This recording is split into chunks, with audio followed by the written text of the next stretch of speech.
Sawadika! Hello guys! Welcome sa aking channel and welcome to my first video vlog ever. So today, pag-uusapan natin is about sa immigration requirements sa Manila. Okay? So without further ado, let's start.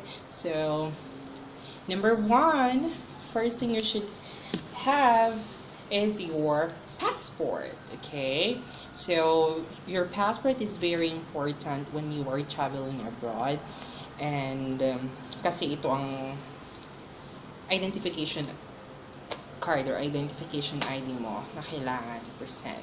So lalo na pag foreign ka. Pero kung sa Pilipinas lang, okay lang naman tayo sa mga local government issued ID like Voters ID, SSS, you need postal, TIN ID, or TIN card. Ayan. Pero pag magta-travel ka abroad, number one is your passport. Okay?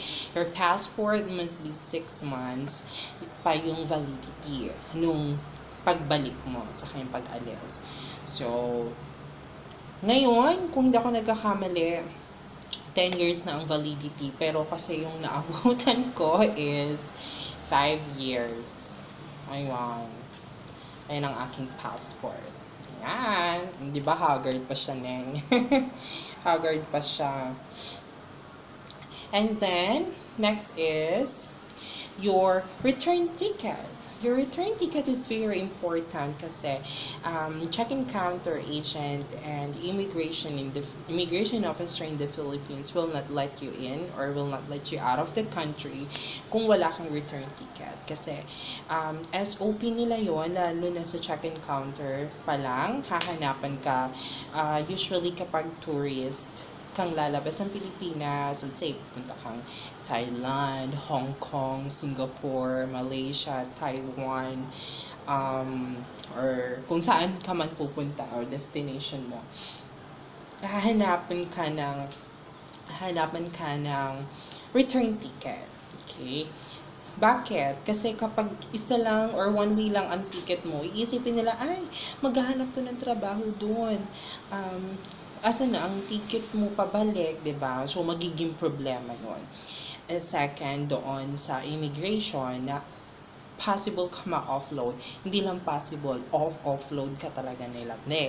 So kailangan maging responsible ka sa return ticket, otherwise wala, hindi matutuloy yung pinapangarap mo na labas ng bansa.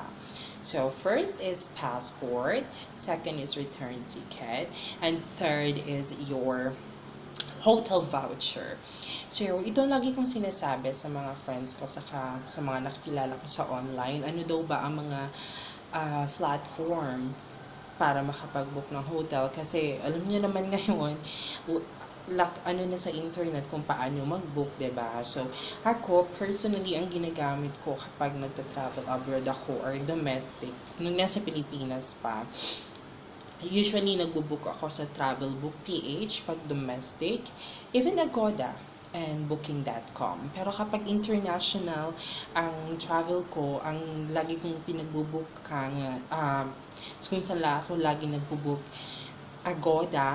Agoda.com, Booking.com, or Traveloka. Yes, Traveloka. So, ayun. Doon lang, pwede ka naman may mga property naman. May mga properties na book now and pay later. So, anytime pwede mo ma-modify yung reservation mo. Meron din naman na book now and pay at the hotel or pay at the property upon arrival. Ganon. So, again, number one is passport. Number two is your return ticket.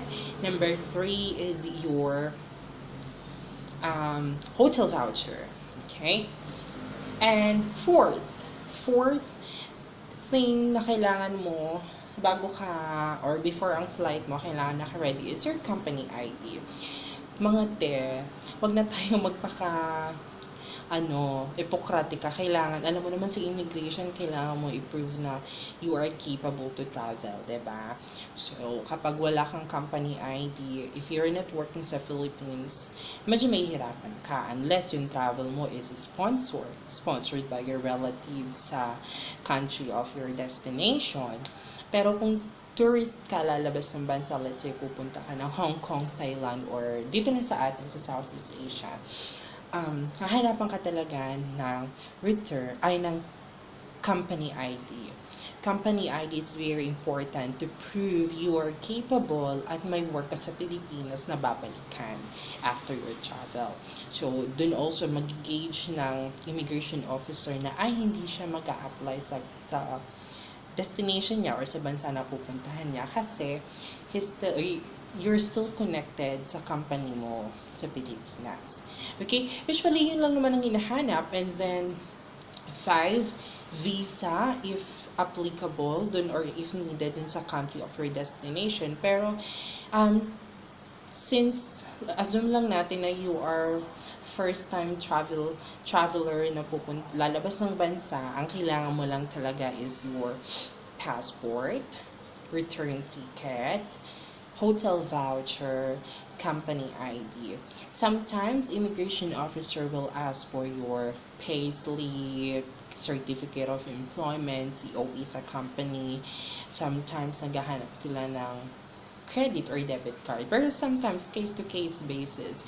Yun yung, ang kailangan mo lang naman is to prove na you are capable to travel. Saka kayang-kaya mo talaga. And last but not the least, number 5 is confidence. Yes, you heard it right.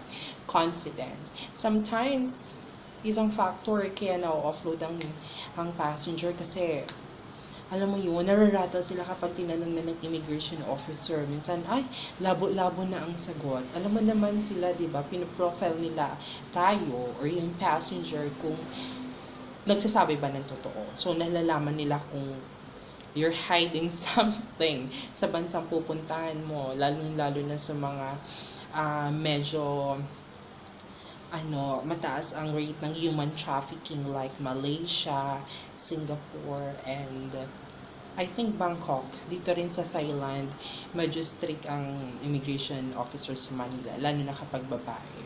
Ayun. So, yun lang guys. Hopefully, naging informative tong video na to. And rest assure you guys, mag-a-upload ako from time to time na mga, alam mo yun, at least informative video, not only travel vlogs, at least yung mga experiences ko kung saan man ako mapupunta. Alright, this is for now guys. Thank you for watching. Don't forget to hit the like button, subscribe, and comment down below if you have any questions or suggestions sa aking next video. Thank you! Goodbye! Sawadee ka!